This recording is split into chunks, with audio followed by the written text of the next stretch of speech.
Ladies and gentlemen, welcome after the break. We want to begin the last panel of our today's symposium. The topic will be communist spies. And this time our moderator will be Dr. Libera.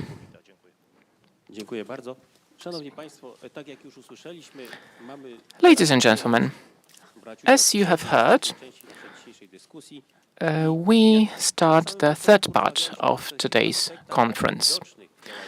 Before, we have been talking about more noticeable aspects of the Soviet actions activity. And now we would like to discuss the less noticeable, more concealed part of the activity. Our panelists are three eminent specialists and experts. This will be Dr. Piotr Gontarczyk from the Institute of National Remembrance from Warsaw. Dr. Gontarczyk is author of many notable works, among others on Polish Socialist Workers' Party. Later on, he dealt with different areas of activity of Polish communists, especially during the time of the Polish People's Republic. Our next panelist is Dr. Colonel Adam Jawor, who cooperates with a number of internet portals, among others Defense24.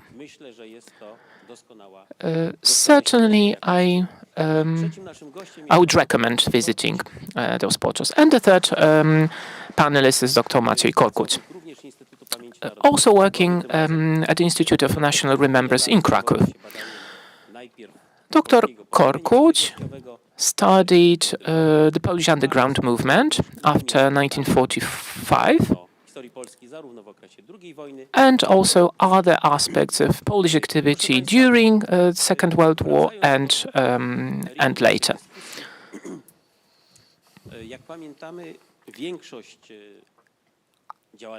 As you remember, the great bulk of the activity of the Soviet Union have been discussed in the first and the second part of our today's conference. So first the international relations and the issues, followed by the military discussion, and now we would like to move on to the intelligence services and also other agencies connected with security services. This will include both the Soviet and the Russian intelligence agencies. I would like to ask the first question to Dr. Piotr Gontarczyk.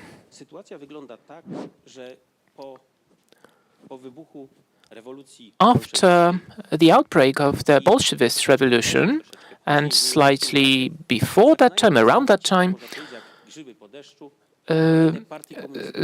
consecutive communist parties have been mushrooming, which were present in almost every European country, also in other parts of the world. This was the bottom-up process. Some claim even that this was actually autonomous. But in 1919, the Third International Communist Alliance was created. So some believe that it was independent, but actually it was not autonomous in its activity. So maybe we should start with discussing the role of different communist parties, not only in the Soviet Union, but also in Poland and some other countries. So, communist was composed of a group of people sharing certain ideological ideas and using particular tools to achieve their purposes. Let me start with the beginning of Comintern, so the Communist International Party. On the one hand, it was supposed to unite different regional parties, but it was also to help the other communist parties.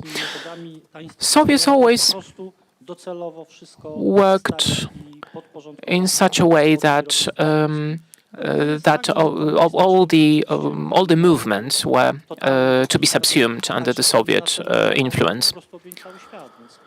And of course, the communists was supposed to extend to cover all the countries.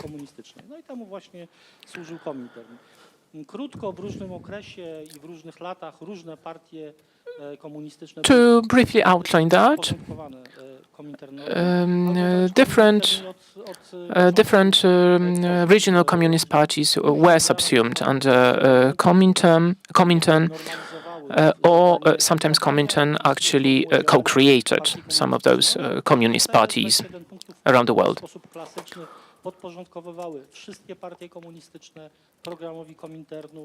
All the communist parties created something akin to one united party. So it was supposed to be called the Communist Party of a particular nation. So different sections of the Communist International. The naming of particular parties, whether we are talking about a party in Galicia or in a particular nation, a particular country, were not dependent on the autonomous decision of the authorities in that particular country or area, but rather subsumed was the subject of the decision of the central communist apparatus. And we also have to remember that Comintern was well governed both centrally, but to some extent also regionally.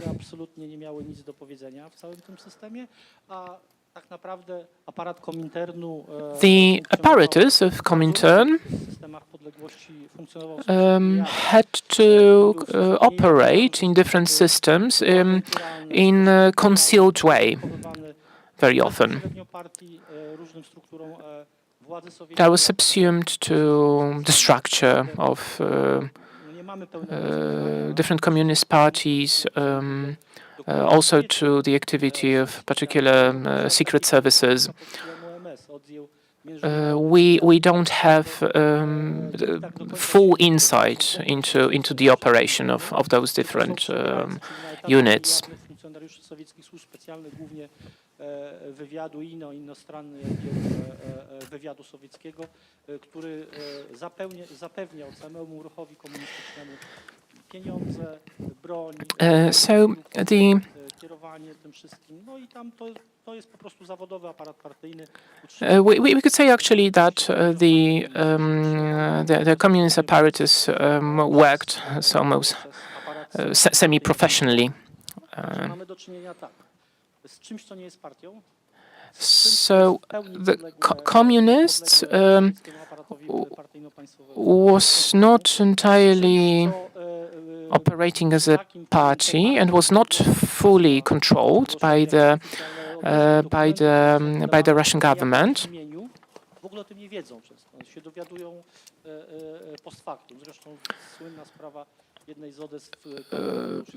For instance, in 1938, there was a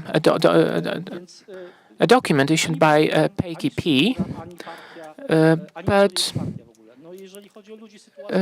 But it was a very strange issue because actually this unit was not operational at that time anymore. Certainly, people were motivated by their vision of saving the world.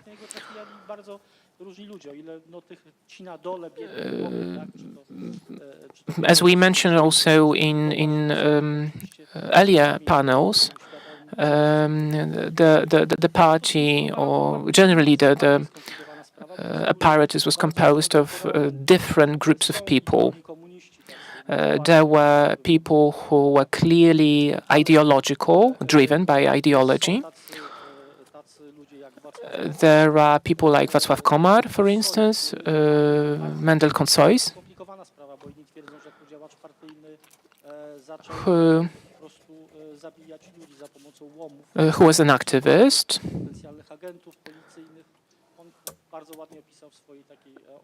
For instance, in his biography, he described how he was actually killing people. There is also another approach, maybe the reverse.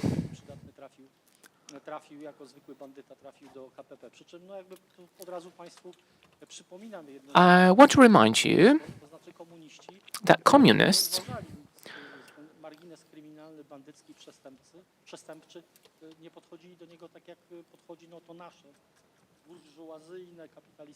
had a very different approach to the organization of the society. They wanted to destabilize the capitalist order.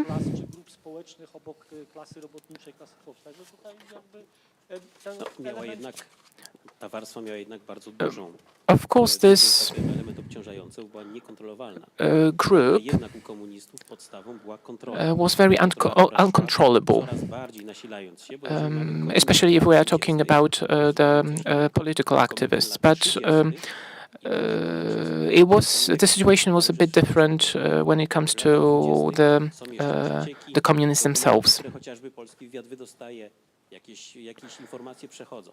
Później to już wygląda zupełnie inaczej. No tak, ale to nie ma jakby mówi o czymś innym, o pochodzeniu części aparatu i działaczy partyjnych. No jak generalnie Now I'm talking about the origin of the political apparatus. Kryminalistów przedwojennych, którzy mieli różne związki, and nie mieli przed wojną, był poważnym problemem. No, okazało się, że gdzieś jakiś sekretarz komitetu powiatowego, i to tu zupełnie niedaleko, gdzieś Siedlecki albo Lubelski, przypomnę, rozpoznał go jeden z milicjantów, który był przed wojną strażnikiem więziennym, i się okazało, sporządził notatkę, że z 18 lat Rzeczypospolitej to on był jego lokatorem przez 16 lat za pobicia. No, to był poważny element bandycki, był potem poważnym w partii. No więc poszło oficjalne zapytanie do KC, do biura politycznego, bodajże w 1946 roku. So, in 1936, there was an official question being posed to the Central Committee about the people who were responsible for the political unrest. W jakimś tam przemyśle czy czymś takim, no pod warunkiem, że tak w jakiś specyficzny sposób nie kompromituje partii. No to więc jeżeli ktoś tam miał tam afery, jakieś rozboje, bójki, the general approach to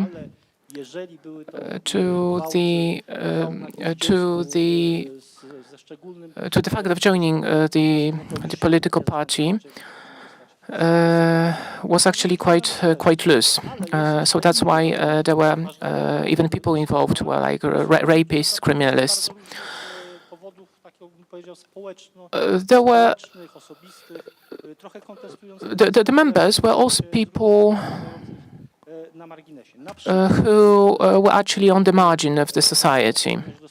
So, for instance, among the Jewish elites,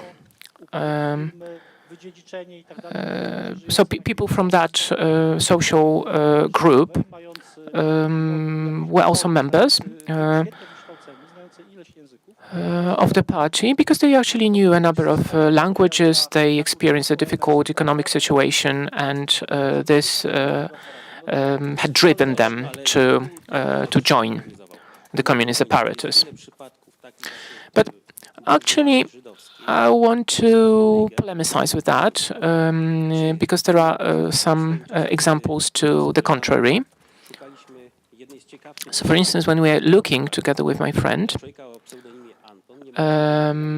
for the man who used the pseudonym Anton, it was Isaac Kawenoki. He was educated in Austria, studying different subjects. He came from Łódź, actually a wealthy family. And he was part of a unit that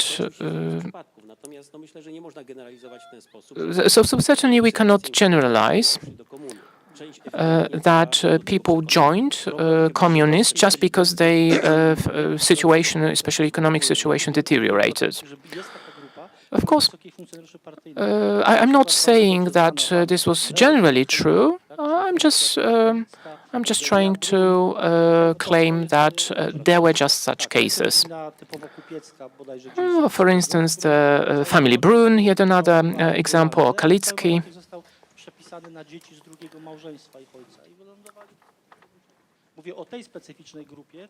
So I want to discuss a group that we could label as the professional communists.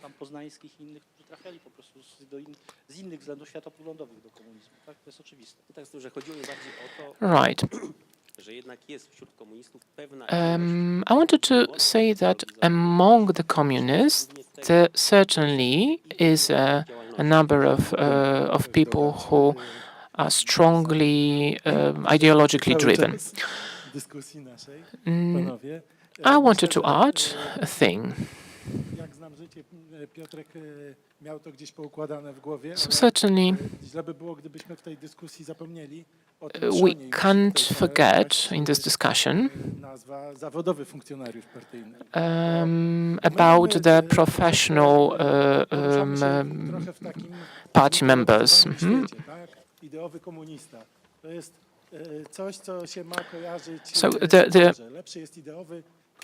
So we can distinguish between ideological and professional, maybe a bit cynical communists. I don't know which one is better. When I ask the students, who would you like to meet?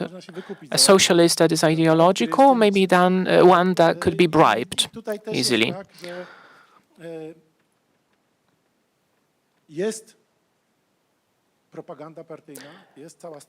Here, certainly we deal with propaganda, party propaganda. It is supposed to bring together some people, but the core of the party is composed of the professional party members. Officials. So not just some members of proletariat. Those are people who actually do not have to work because they are subsidized from the funds directly by the party. They are also moved by the party to different regions. This all is working quite smoothly. The officials were very often very young people, like 19-year-old boys. In different situations, they just carry out the tasks ordered by the party. The third Communist International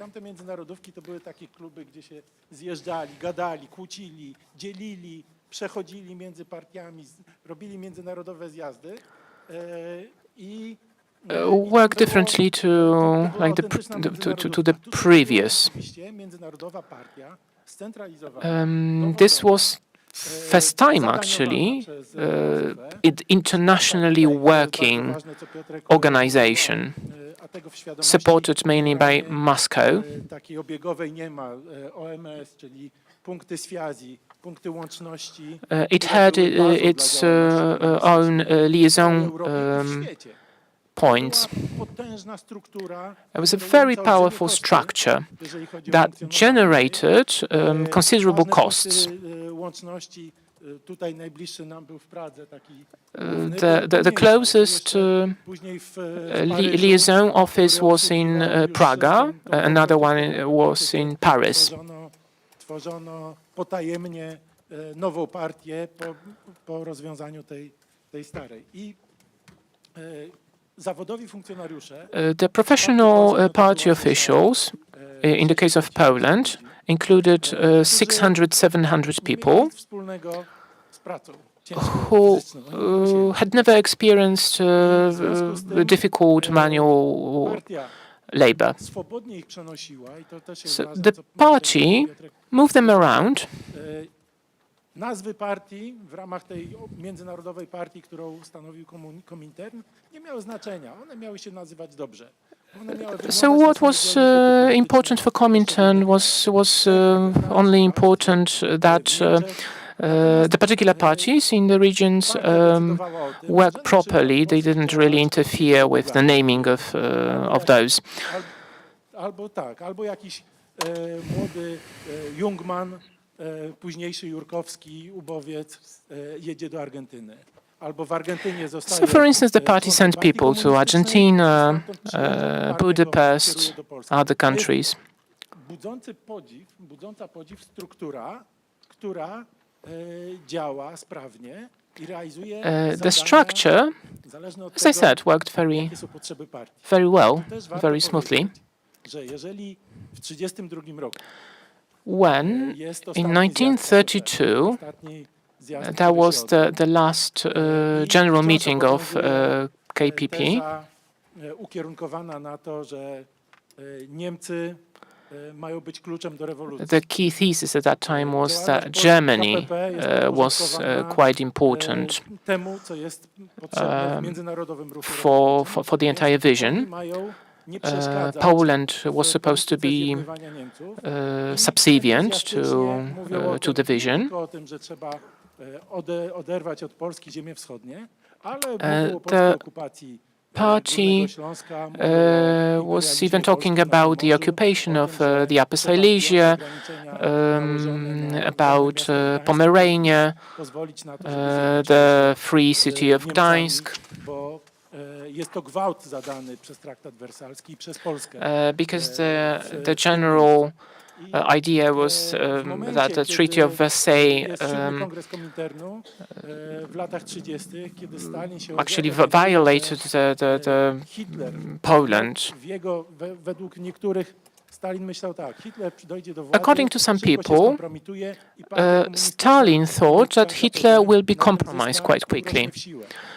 And in this way, this would actually strengthen the Soviet party. But what actually happened was different. Hitler always thought that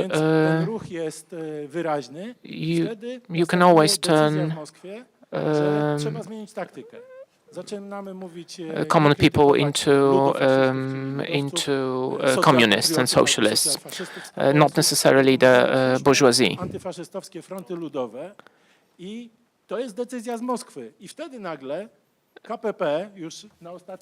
KPP, as the last breath, criticized the Polish government not for imperialism, but because they thought that the Polish government did not defend Gdańsk and did not defend generally territory against Germany's expansion. It's really important z taką ideowością tylko, bo jakbyśmy ograniczyli tę dyskusję tylko do tego, that w jaki sposób zjednywano członków, szukano sympatii. we don't only Rzeczywiście, speak about the cały ideology zestaw działań in this context. właśnie oficjalnych, What the tajnych, communists albo did was a utajnych. whole array of Podszywanie different się przez actions, różne including organizacje, które działały, jakieś concealed, secret przejmowanie, actions, nazw i struktur, które taking oficjalnie over funkcjonują the jako names obrońcy or praw the człowieka. structures, Do obrony organizations, praw człowieka i obywatela. Przecież even some to są institutions struktury, które komuniści tak naprawdę kontrolują. I w in ten order to sposób control oficjalnie them. działają, mimo że jako And partia in this way, they są, could also operate są- officially. KPP nigdy nie była zdelegalizowana. Oni działali KPP z niektórych was rzeczy never po prostu jako delegalized. siła antypaństwowa i nikt nawet nie myślał, żeby No one można było ever wprowadzić thought do about normalnego życia politycznego. Więc Moskwa, decyzja, struktura. giving them entry into normal political life. So how much Moscow was involved in the decision-making process, we can learn from different documents that were made public. In one large theme, in one large part of documents in Moscow, there were some data on OMS. Another part concerned cryptid documentation, based on what 3 books appeared. Friedrich Firsow, in his book about the cryptid correspondence, wrote and that by quoting in 1936 to Moscow, some note came from Rome asking for a bunch of books on Marx and Engels. Was it possible that in Rome in the 1930s those books were not available? No. What they meant was transferring weapons, heavy weapons, to Spain. And this example proves that Engels denoted some planes, bomb planes. So those were cryptid messages. And this is an example of what was the purpose of Comintern and its operation activities. Let's move on to the Soviet services right now. We've mentioned the subject partially because what we know is that the people were moved from Comintern to the committee and the other way around, like, for example, Jacques Rossi, a French agent, who was first a Comintern member, and then he worked for another intelligence service. I would like to ask Mr. Javor to tell us how much the Soviet services, both civilian and military, were involved in the area, in the period. So the Russian services could be divided. We can talk about 2 stages of their operations. First of all, when Russians were operating as Comintern and Cominform, and that was a stage of experimentary stage, when they tried to implement their own policy. But this experiment of communism ended with the Soviet Russia, when the Trotsky died. So communism was just a facade of the Russian Empire. It was just, we can call it an export product. That was its function. But the Russian services were to implement and realize the interests of Russia.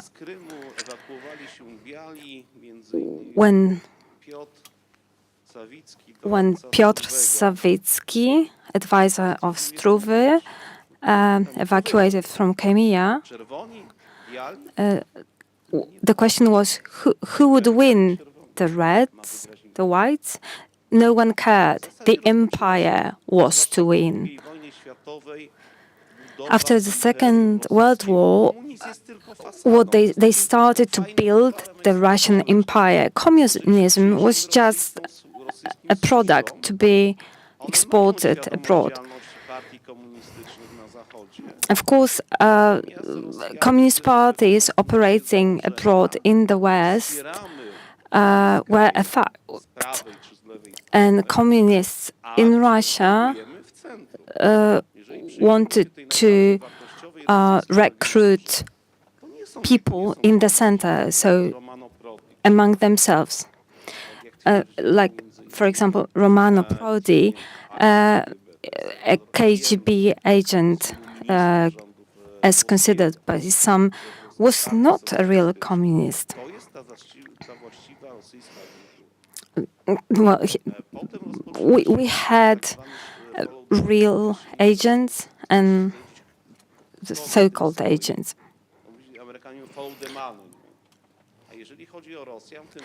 The Russians used to say, follow the Kalashnikov. When we look at that from this perspective, we can see how the Russian intelligence services were focused not so much on promoting communism, but and actually they were surprised and even frightened to see how in a lot of countries, like in Greece, for example, people believed truly in communism. In Greece, we saw a communist uprising, which was not really supported by the Russians. The same goes with Titan case. And then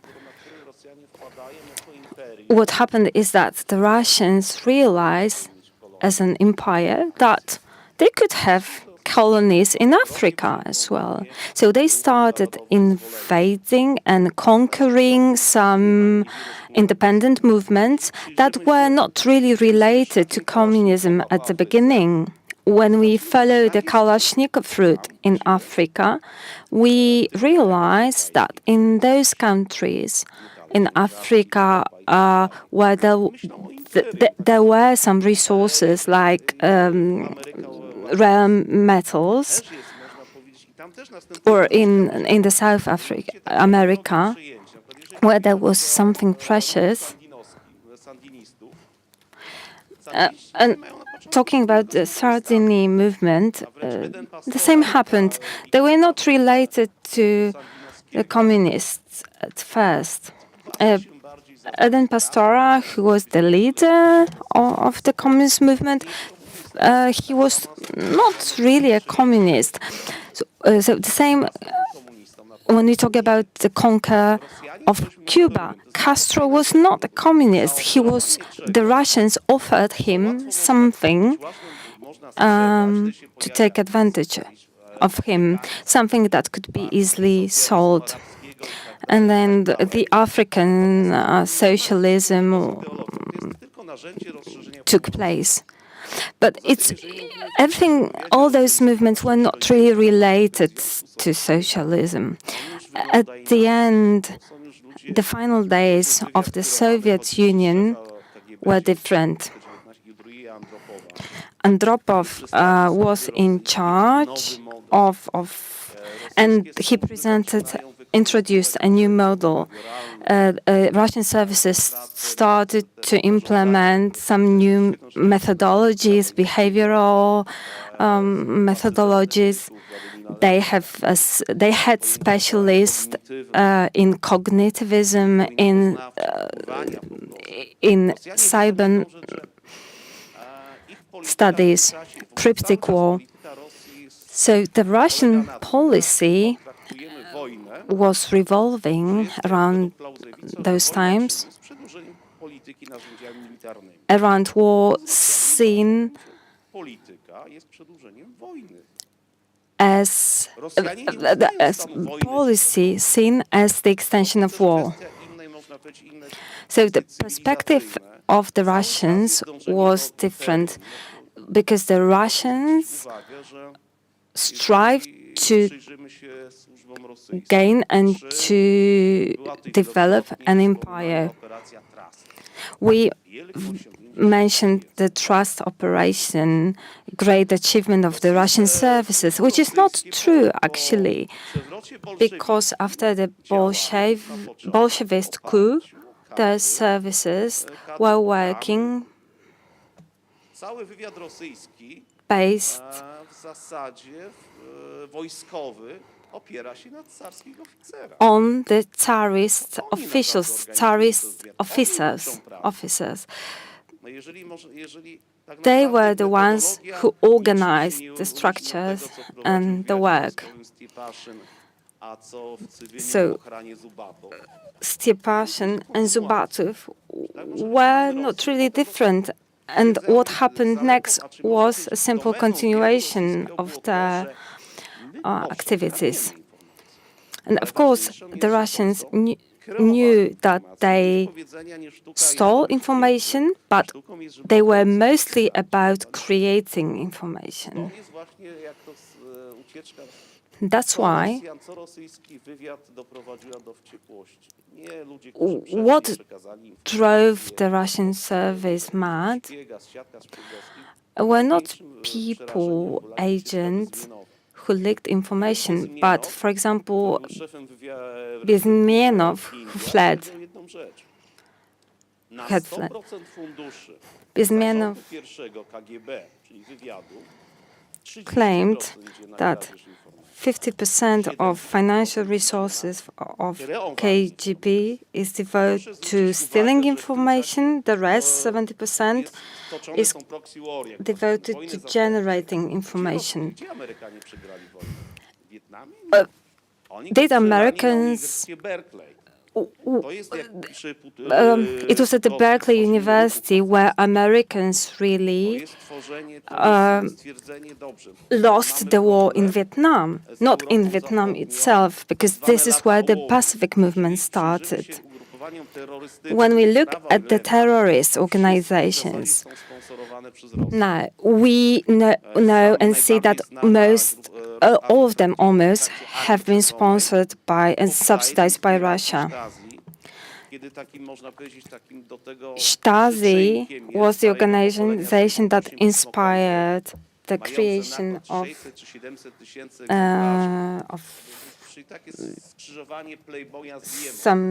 some organizations as well. And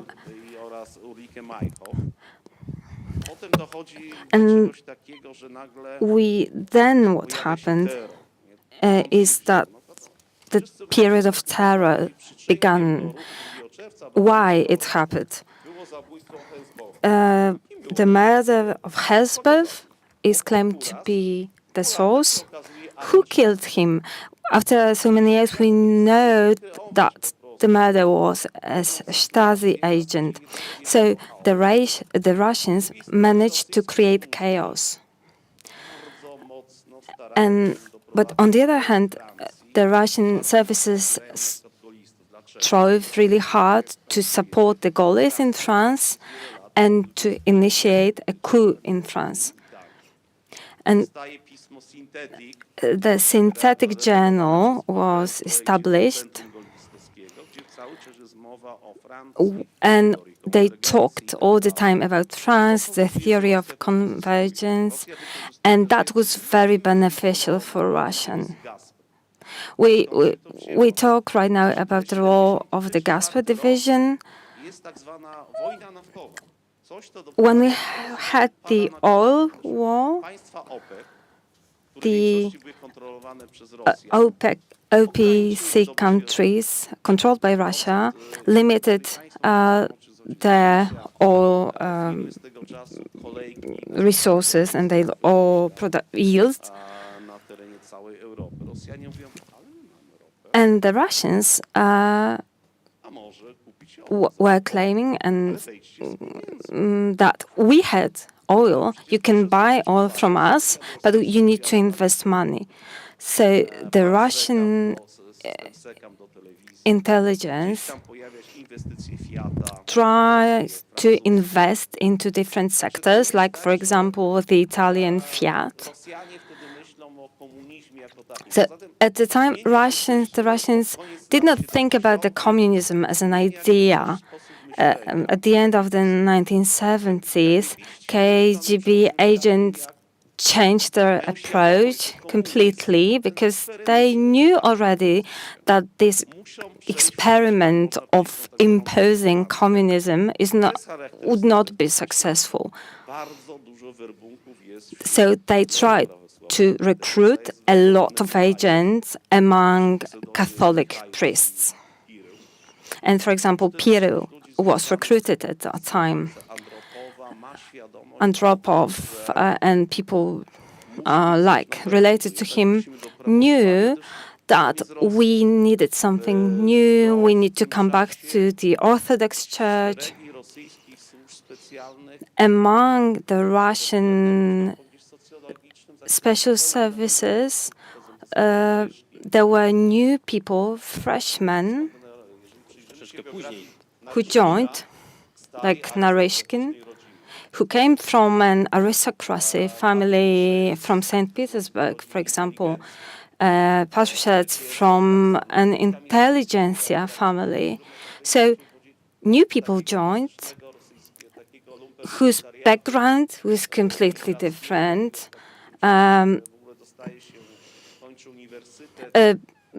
University graduates.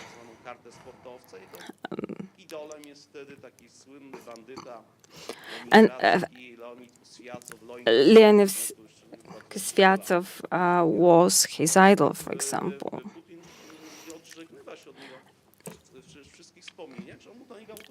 And Putin, for Putin, he treated him as a role model.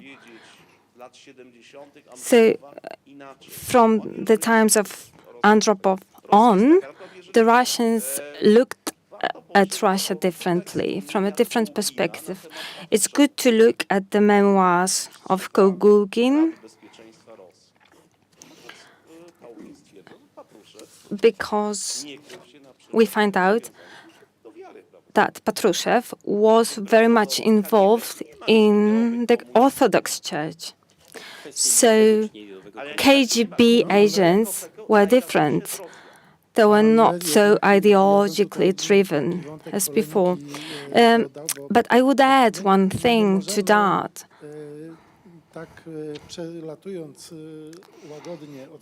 We should not, when we talk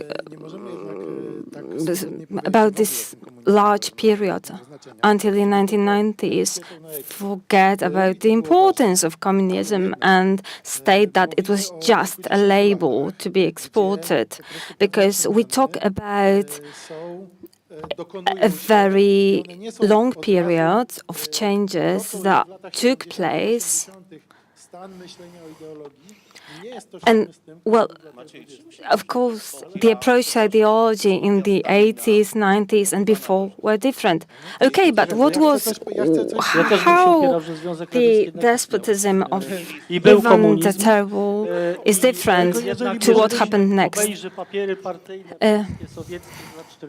When we look at the Soviet documents from the 40s, 50s in Poland, we see that the main function and role of Kremlin was to dominate and introduce the communist system. Most of the things you've been mentioning, are different things from a different epoch. So, for example, recruiting Tsarist officers in the army did not mean that they tried to fulfill some Russian goals. zbierać informacje They just narodowe. needed competent people to be able to collect data. Intelligence, you need people who are competent and able to organize work. So I think those people were not representative of the Russian interests. The same goes for Stasi or other intelligence services. Those agents did not represent the interests of the Third Reich. So that's why, but this do not contradict what you said before. I think we are confusing several things right now. So the communists did exist, and they wanted to invade Europe and the world, and the main function was played by Comintern at the time. And I do truly believe that most of those people were indeed communists. Okay, but time passed, and I think that the ideology changed, kept changing according to the needs. When the Soviet Union was created, we talked in the morning about the name itself, what was the origins of the name, firstly, republics of Asia, and so on. But they wanted to embrace the whole world. In the emblem, there is the whole world. It's not like Belarus today. So the globe, the global perspective with this red star dominating, that was always in the center of the emblem. When Lenin started his revolution, and when it was not necessarily successful by the Vistula River, by Warsaw,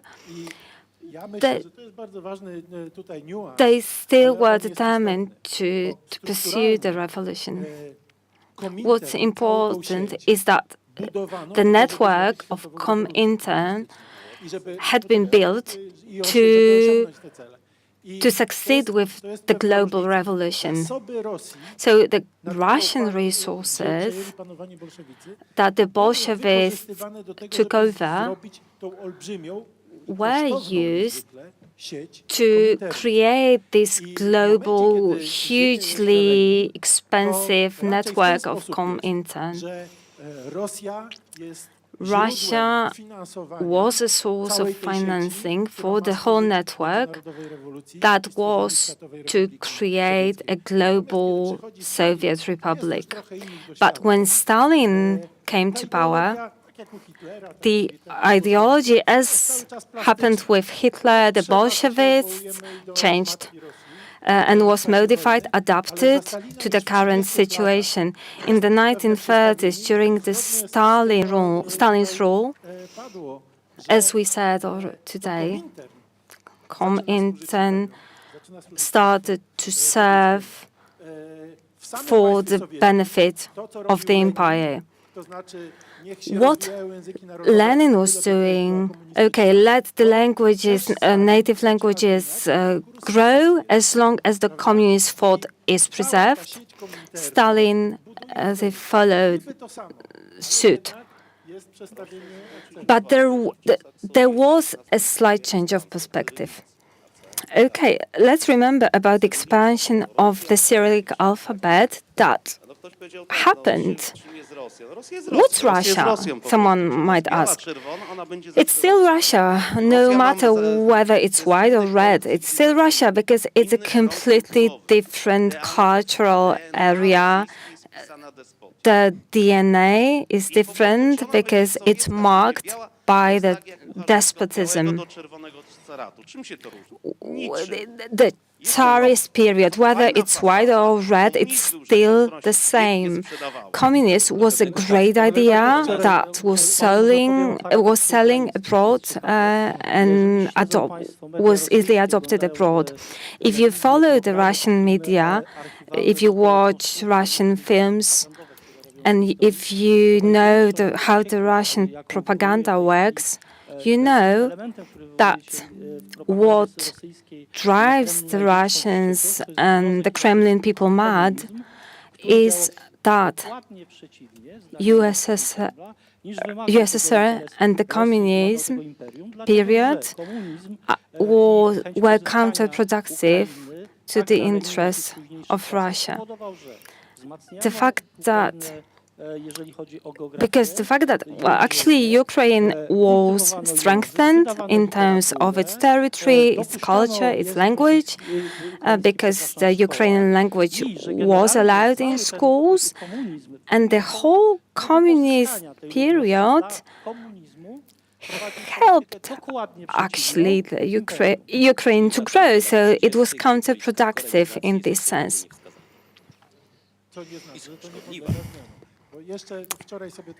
Yesterday, we talked about what Putin has been doing recently. I think Putin is not really in line with Lenin's thoughts and actions. He would rather support Stalin's ideas, because he is the one who created the empire for him.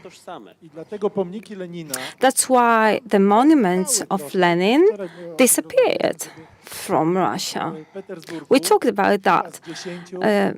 In St. Petersburg, there is probably one monument of Lenin left, but it's really dilapidated, not visible, and no one takes care of this monument any longer. And when the occupation forces build new Lenin monuments in Ukraine, because they just want to show their presence. So the communism is a sort of rebranding in action. And strategic conservatism is another idea that serves the purpose of Russia. We don't have any forces in Russia that could be opponents. There is no potential for protest really in Russia. When we think about Navalny and his criticism of the war in Ukraine, it's not he does not criticize the war in Ukraine.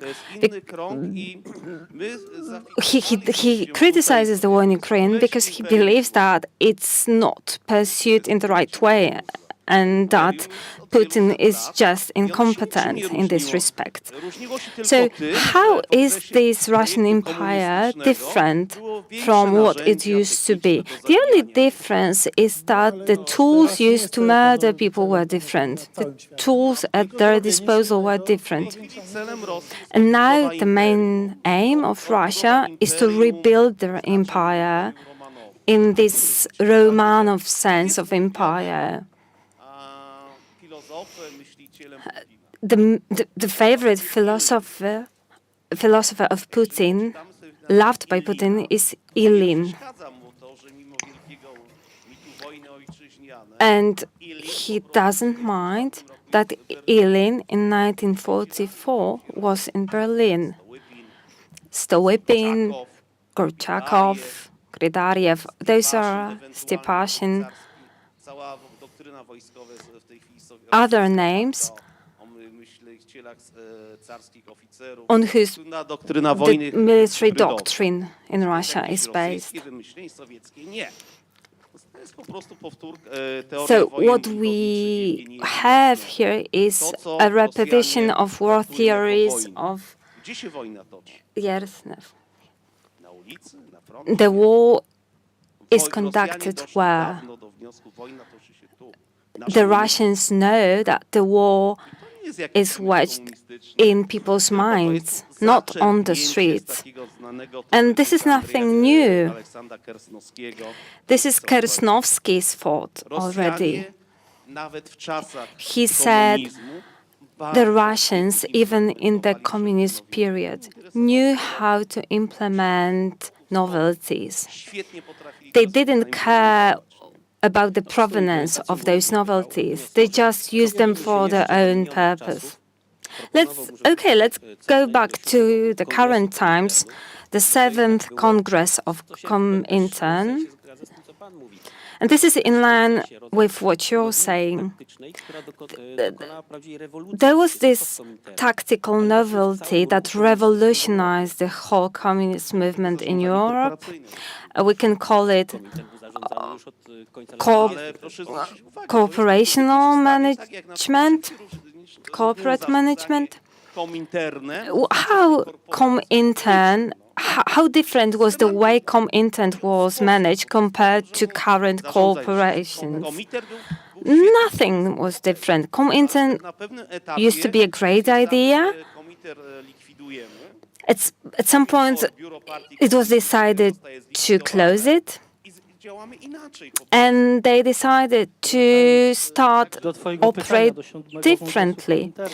Okay, so coming back to your Na tyle, że to nie było po raz pierwszy. Już wcześniej remark były about the zmiany. 7th Congress of Wahała się ta Comintern. polityka Kominternu pomiędzy Of course, the policy of Comintern had been changing from one wszystko do góry nogami. side of the spectrum to the other. Dwuetapowa polegała na próbach pozyskania lewicy, socjalistów. So they either try to win over the leftist supporters A potem dopiero przeprowadzenia or not. drugiej fali, tak So zwanej etapowej rewolucji. we can talk about two stages of revolution that was implemented.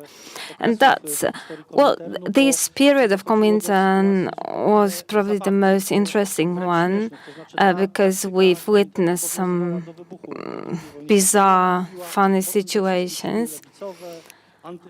All the leftist forces were used to fight against fascism, for example, at some period.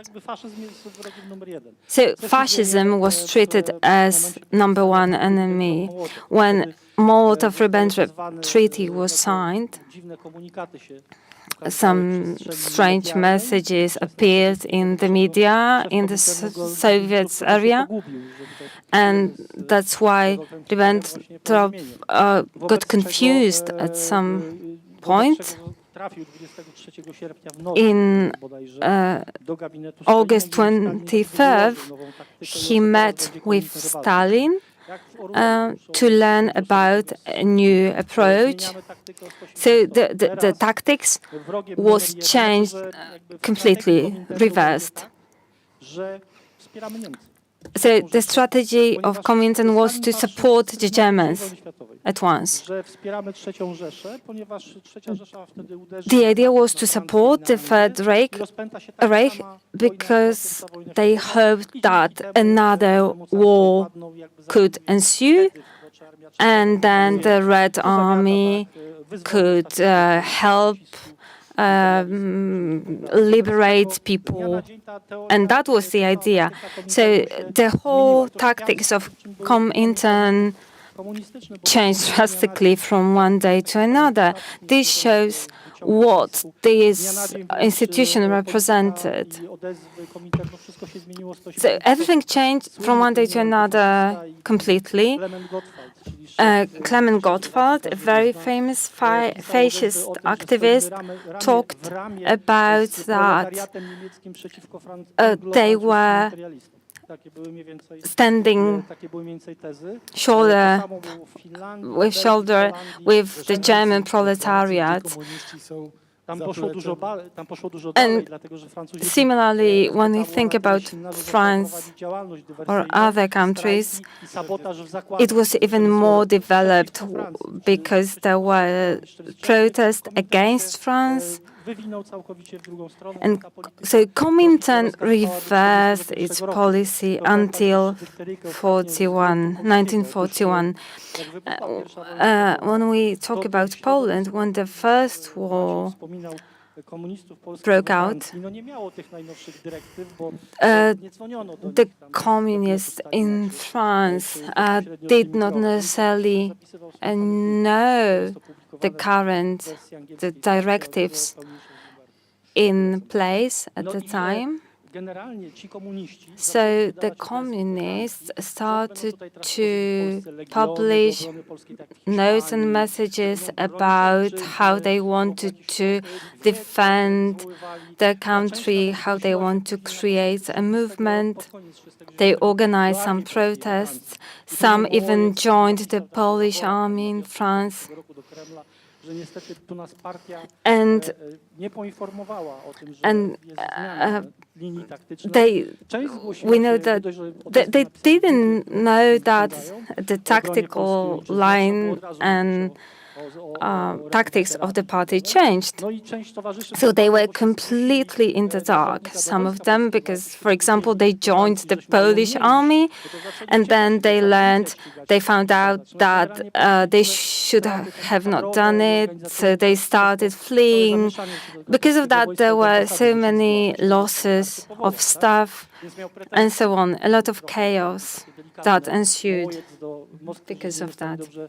poinformowani. Cała ta So sytuacja the whole pokazuje bardzo situation shows how to jest po prostu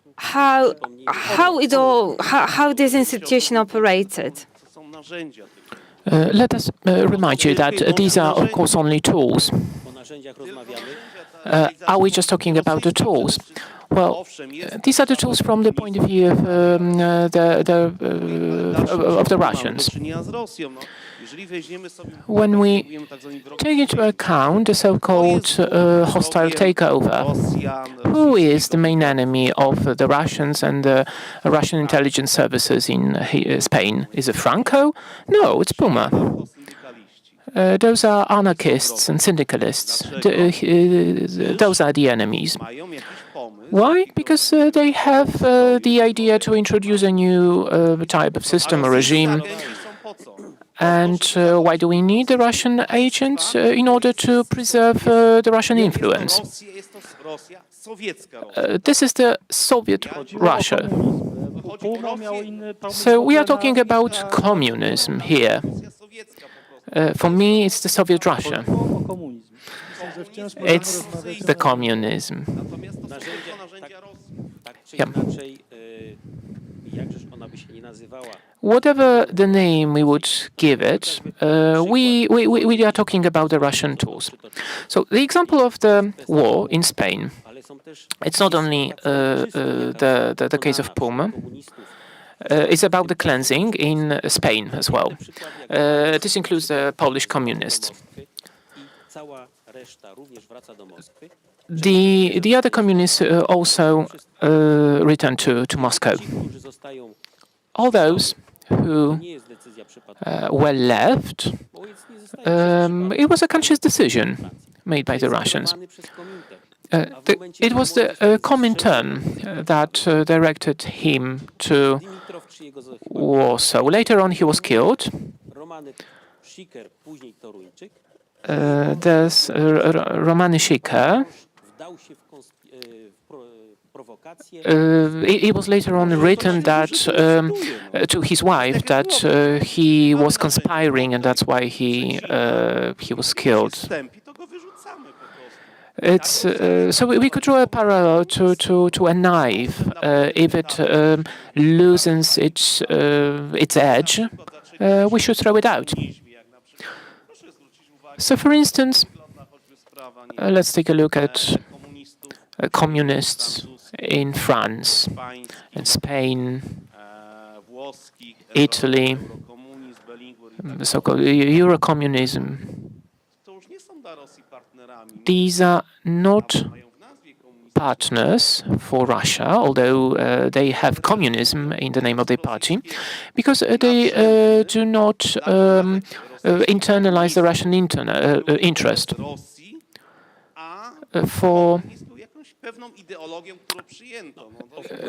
So for them, communism was just an ideology implemented by them. We have very interesting examples of tables of financial flows in Spain. those were the financial flows from Moscow to Italy. Of course, the Russians were interested in investments. Ona realizuje, ale wiesz, ale to jest coś takiego. Myślę, że musimy przejść do We probably have to move on to the next problem.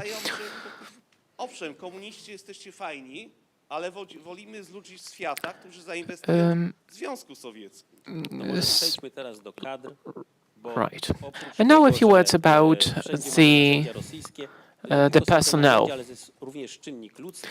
because when we are talking about communism, it's not only about the tools, but also about the people used by them. Moscow, of course, was involved in training a large number of people. People were graduating from Moscow academies that were actually operating until very recently.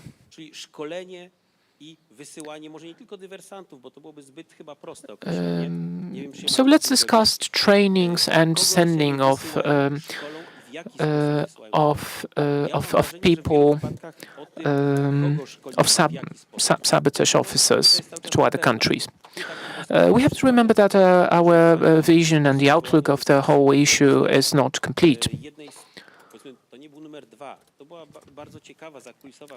An interesting example and person is Jean Giron from France, that was active in France. He was a treasurer for the Communist Party in France. His entire life was in living in the shadows.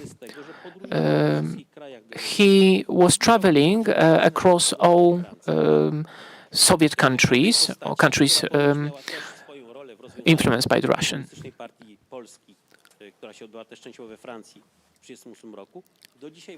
Until today, we don't know much about this case. There were numerous such examples, formed, educated in Russia.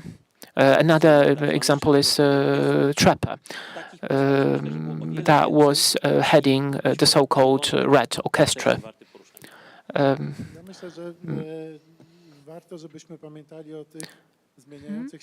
It's worth remembering about the changes in the interests and the needs of the Russian Empire throughout the years.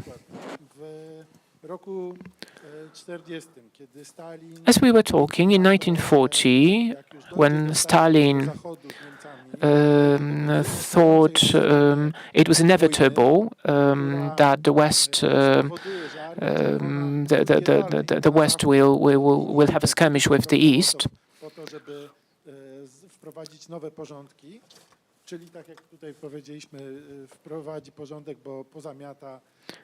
So he thought that a new order would be introduced. Stalin thought about the future, and he knew he would need people for that. For instance, in the Second Polish Republic, the party, the Communist parties, was never able to create strong political movement. It always was drifting on the margins of the political life. There were spectacular actions conducted by it, but it was quite short if it comes to appropriate staff and people. In the 1940s, the NKVD battalion was created in Smolensk, and about 200 people were trained there to create the staff to introduce this new order. Among those were also Belarusians, Ukrainians. We've got Mikołaj Denko, the pseudonym Moczar, Tam mamy innych działaczy, którzy and also other activists w innych warunkach who were also active and present during the Polish People Republic's era, among others Kokoshin, who was the commander of the military internal military te kadry do realizacji service. scenariusza, który był zaplanowany. Ten scenariusz się wysypuje, bo to Niemcy They were preparing a scenario, certain scenario, but it was not effective. Przygotowywanie kadr, The training niczego na żywioł. of the staff, of people, Wchodzi i mówi, organizujemy that was quite crucial. And of course, this is a process, right? Because the NKVD jest potrzebny, kadry could not just enter lokalnych and create certain structures out of nothing. The recruitment is important. świadome tego, kto They needed people who are aware what's the aim. świadome, ideologicznie przeszkolone. They needed people, clear structure. Dla twojego podwórka przyjaznego. I tak jest na tym kolejnym etapie, kiedy Stalin przegrywa. When Stalin Wiadomo, tworzy kadry, lost, między innymi PPR, tak? Właściwie my nie powinniśmy mówić, to z Piotrka książki już tyle lat temu wynikało elegancko, że PPR nie powstał w styczniu 1940, tylko latem 1940. Polish Workers' Party was created earlier than the official date, and it was created in Moscow, not in Poland. Czasami również na stronach internetowych instytucji odpowiedzialnych za historię And że jest rocznica powstania. For instance, we can see it in the books or on the official websites of different institutions that it was created on a particular date, but it's actually just a part of propaganda.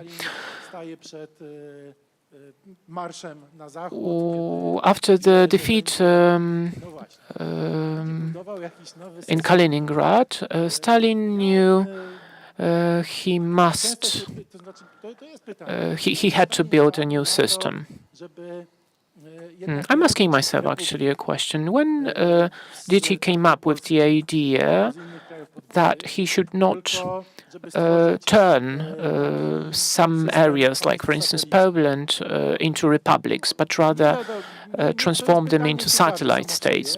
This is certainly an interesting question itself, but we forget that he already had a particular model, a model that was initiated in Mongolia before the war. So he didn't need to create a new republic for the Bolsheviks to have control over the government. We could call it a certain kind of Mongolization, the transfer of that model from Mongolia to Poland, because Poland was difficult for Stalin. First of all, because Poland was in anti-German coalition, and the Soviet tactics, propaganda was very often more important than propaganda. It was worth for them even to lose a couple of battles, but for the propaganda to be successful. Secondly, in Poland, there was no communist establishment. The Communist Party was supposed to create the People's Guard, but it required a number of staff, which was not available at that time. That's why it could not succeed. This all requires time. So that's why what was needed was to prepare staff and educate people in Moscow. patrzą, So sprawdzają the dokumenty, wysyłają na rozmowy, NKVD mówią komu, commissions potrzebne were są te rozmowy. coming to Nagle się okazuje, że the umowy country dogadują się to nie make tak, certain jak chcą, inspections. And in this way, they actually selected certain people to form the basis for the future communist structure in Poland. So it was actually at the very center that the decisions were made concerning the future stuff. In Kujbyszewo, gdzie się uczy historii ruchu komunistycznego w Polsce. People learn about the history of the communist movement in Poland, but also people, so the staff, the future staff, was also educated in the literature, but not Polish literature, only the Russian, Soviet literature. The other subjects included military training and the particular methodology used by NKVD and other services concerning investigation, intelligence, principles, how to conduct the particular cases, the proceedings.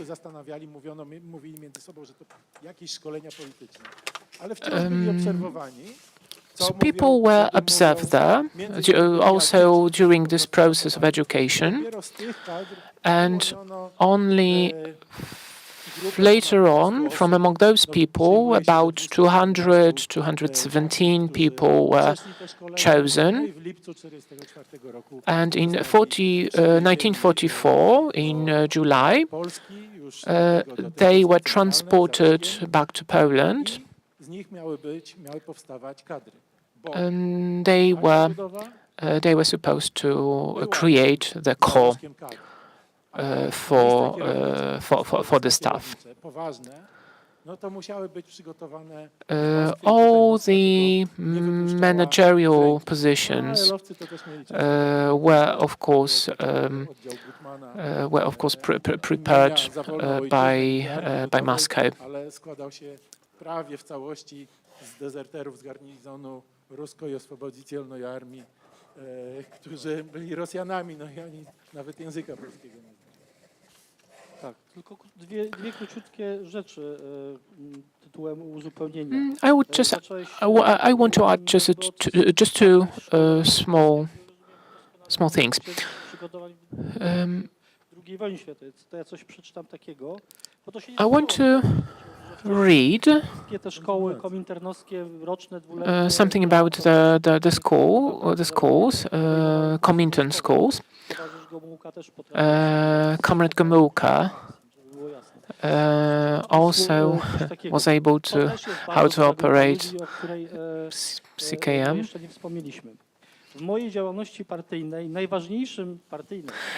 In my opinion, the most important conspirational thing was to all the subjects that were taught at the school were conducted by the Soviet teachers and specialists. All students were using the uniforms, the Soviet uniforms. And this is a statement by Eugeniusz Kuszko.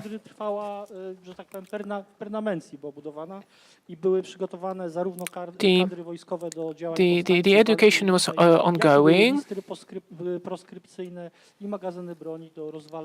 Tylko je w końcu lat 30. trochę zubożono, bo wytłuczono na nie było okazji, żeby użyć, tak? What is the difference between the Comintern school and later on the University of Lumb? Before we will discuss Patrick Lumb, generalnie jest tak jeszcze, to chciałem powiedzieć, że kiedy Stalin wpadł na When ten pomysł, Stalin że tak to zrobić came up with the w idea Polsce. To dobre bardzo pytanie, bardzo ciekawe. Wydaje mi się, że how to do it in pierwsze Poland, plany rozwiązania spraw polskich the first to już plans się kuły w czasie were pod koniec bitwy stalingradzkiej. prepared already at the end of the battle of Stalingrad. Tak, dokładnie tak. Natomiast żeby to nie było tak, że to jest tylko Polska. Stalin miał generalny problem. It was not only braku kadr Poland w Europie, that was in Stalin's braku mind. ludzi do te wszystkie państwa obsadzić The problem with the ludźmi. staff Nie chciał tego robić ze względu applies na also to, to że other countries. że chciał jeszcze utrzymać stosunki z aliantami, bo miał parę rzeczy do zdobycia i do wygrania na Stalin Bliskim wanted Wschodzie. to Przepraszam, na Dalekim continue with his Wschodzie. relations with the Wydaje mi się, allies że po raz to gain some political advantages. wrócił do tak zwanej koncepcji The dwuetapowej rewolucji. Soviet To znaczy, communism returned to two-stage revolution, which meant that it had to compromise. Na przykład w Polsce mielibyśmy od razu wojnę chłopską. So it wasn't possible to introduce communism just at once everywhere globally. Tak, że And it had to consider the specificity of each country. Since Poland was, since the beginning of the war, on the side of the Allies, it had to be treated in a different way. So for a similar situation, we deal with Bulgaria and some other countries. But for instance, when we are thinking about Czechoslovakia at that time, the communist basis was stronger there. The same methods were actually used when we are talking about the Seventh Comintern Congress. I would like to cite yet another source.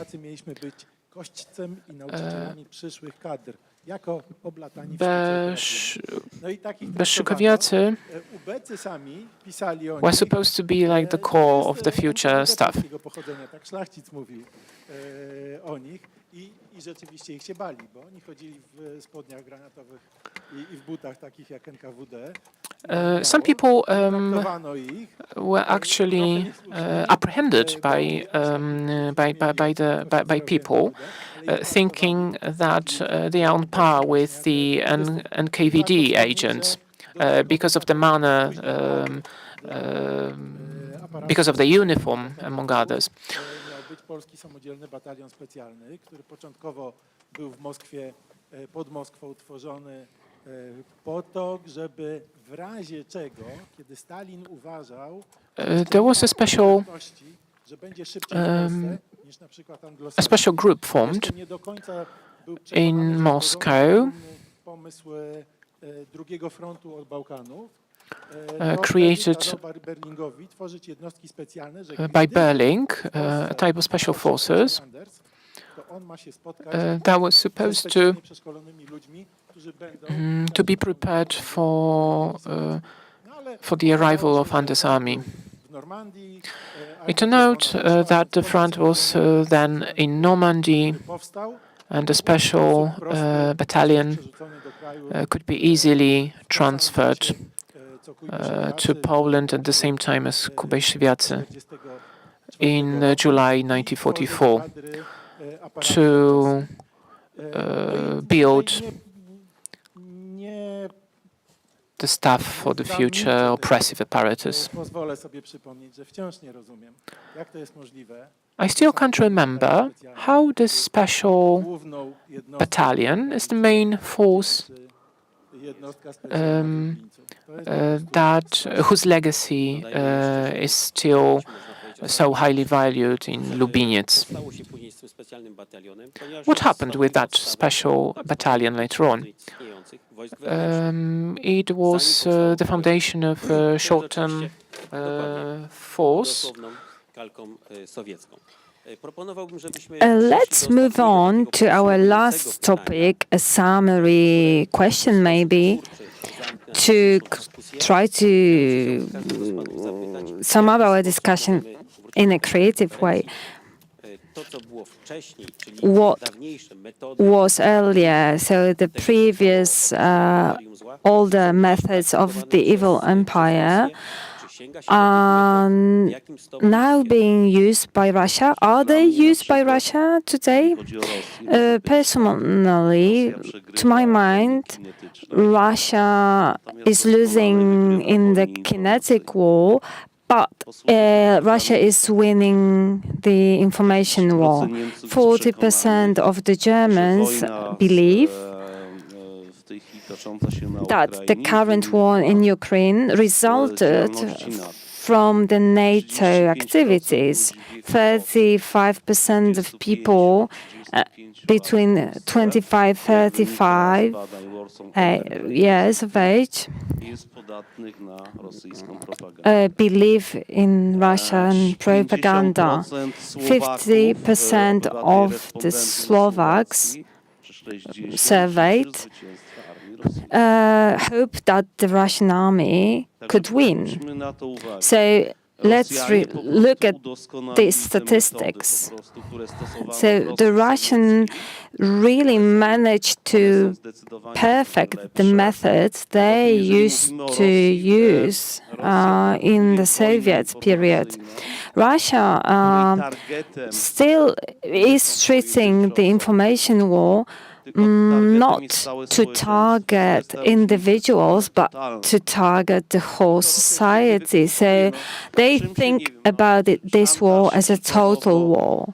What's the difference between the Nord Stream case from the so-called Narodów pipeline, where the French and the German and Italian companies were involved?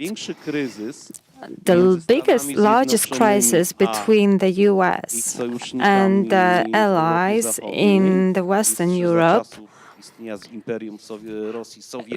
during the period of the Soviet Russia was the issue of the West being dependent on the Russian oil production, on the Russian oil yield. Well, I believe that all those methods have been copied over and over again with small changes. So how propaganda works. Of course, not everything works the same way as it did during the Stalin's period, because the conditions were more favorable back then.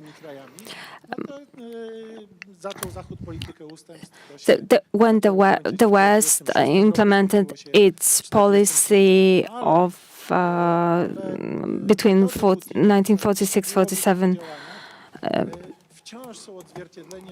its policy of concessions.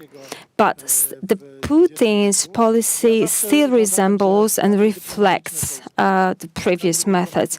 I believe that our Polish diplomatic personnel and the Western personnel should learn about the history of the Soviet Empire, of the Soviet Russia, to know and understand how the same mechanisms are being used over and over again, and to be able to understand those mechanisms. This is how the war in Finland or the war in Georgia started. So the same pattern was used. So the message that was distributed around the world was not true, but successfully accepted by people around the world. So the way how Russians operate, killing their own soldiers in order to let people know around the world that they were attacked, in fact. So they still follow the same pattern. And every step by Putin is reflected somewhere.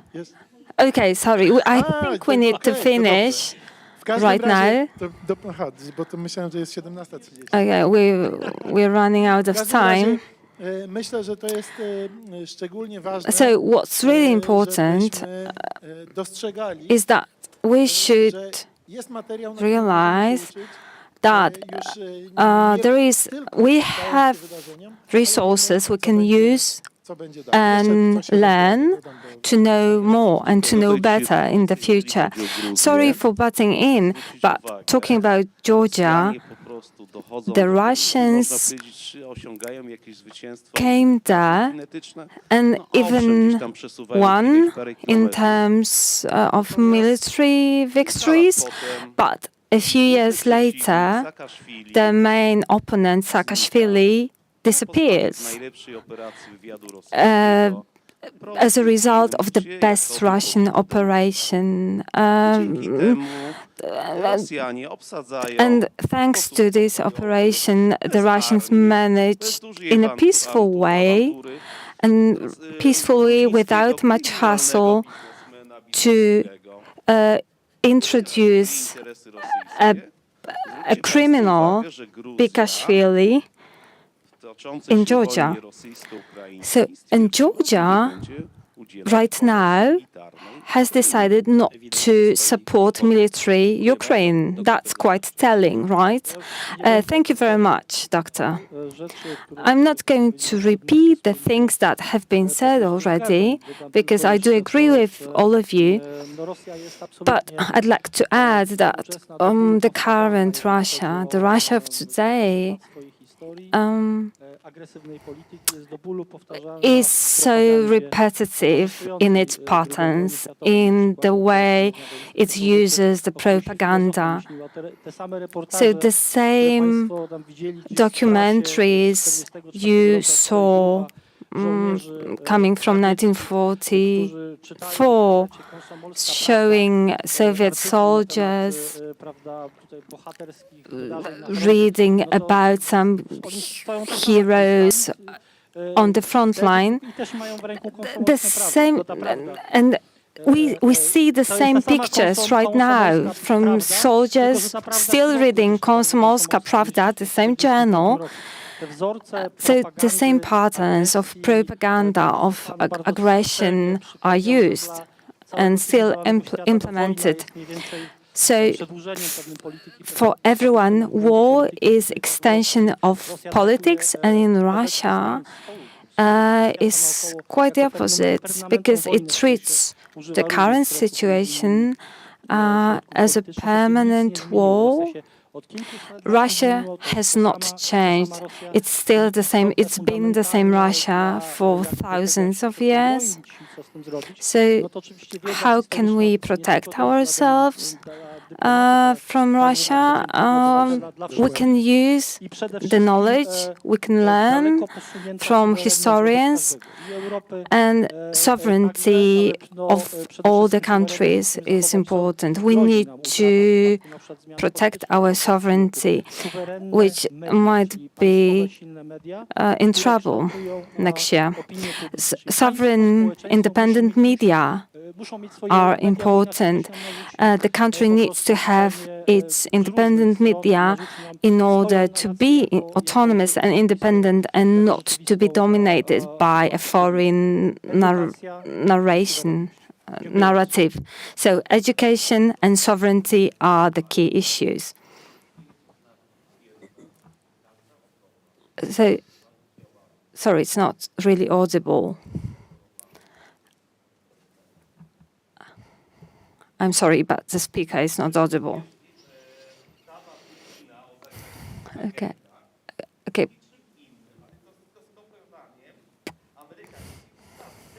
So the act, the Putin's act on foreign agents is a copy of the American act on agents.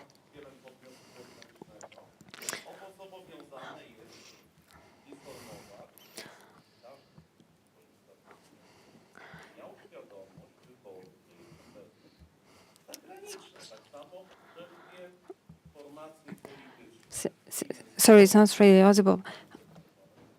badać ogólnie dostępne informacje.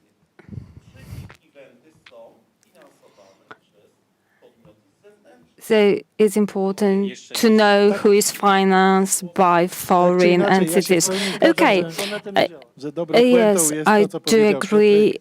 And this is a edukacja i good suwerenność. closing remark that education and sovereignty are key issues. Thank you very much to all the panelists. Thank you very much, ladies and gentlemen, for staying with us until this time. We know that history is important and we have to remember about that. Thank you very much. Thank you, ladies and gentlemen. Thank you for your presence, your participation in this conference, and please join us for our future conferences and future undertakings.